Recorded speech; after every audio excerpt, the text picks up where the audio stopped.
Clairvy once asked me what a real home looks like, but I had no answer for her. How could any of us know the answer when the House of the Hearth is made up entirely of people who never had a place to call home? By killing Crucibina, I was able to assume the identity of father and rebuild the house under a new set of rules. Still, I'm well aware that even with these efforts, the house is far from that ideal. As for what a real home truly looks like, I suppose that question is best put to the side for now. Perhaps one day, Lyney will be able to give me a new answer. Lynette's uniquely calm personality is also her strength, and I believe she is more than clever enough to recognize that. She's an irreplaceable part of that little team of 3, and I would imagine that role brings her much joy. As her father, my duty is merely to give her the space to put those talents to good use. Freminet has a complex mind and often hides his emotions. He blames himself for things that aren't his doing and allows them to eat away at his conscience. I would imagine the other children might find it difficult to understand his manner of thinking. But you seem to share a similar delicate sensibility.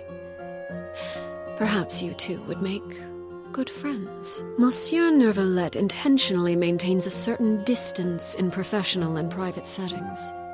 Many say this makes him cold and unfeeling, but I believe the truth is just the opposite. In order for all beings to be treated equally under the law, a certain level of emotional distance is expected. Maintaining that kind of indifference is, in itself, a demonstration of kindness. I asked Lyney to deliver an assortment of cakes for her theater troupe to enjoy during tea time. The children made the cakes themselves, as a gesture to express the support and enthusiasm of her audience. I do hope she enjoys them. When I was imprisoned, it was the Tsaritsa who pardoned me and gave me the title of harbinger. I could sense she was a person of true sincerity and compassion, unlike all those pompous hypocrites with their posturing and rhetoric. Yet, it's difficult to say whether her compassion alone is enough to melt the ice and snow that permeates her land. All I can say is this. If we are forced to be at odds one day, I will raise my weapon against her without hesitation. Because that is the greatest level of respect I am able to bestow. As the original harbinger, much about him remains a mystery. Upon our first meeting, he recognized my background with ease. Yet, to this day, I know little about him. He is very powerful, and that power comes with a high level of responsibility. However, I believe him to be someone worthy of respect, independent of the power he holds. When I first took over the House of the Hearth, he proposed a number of plans for us to work together. He wanted me to send any rejects to him. He planned to experiment on them and then share the results with me. I heard that he and the previous knave had quite the professional rapport in that regard. All I can say is that if he weren't one of my fellow harbingers, I would have expedited their happy little reunion long ago. She is a very special harbinger.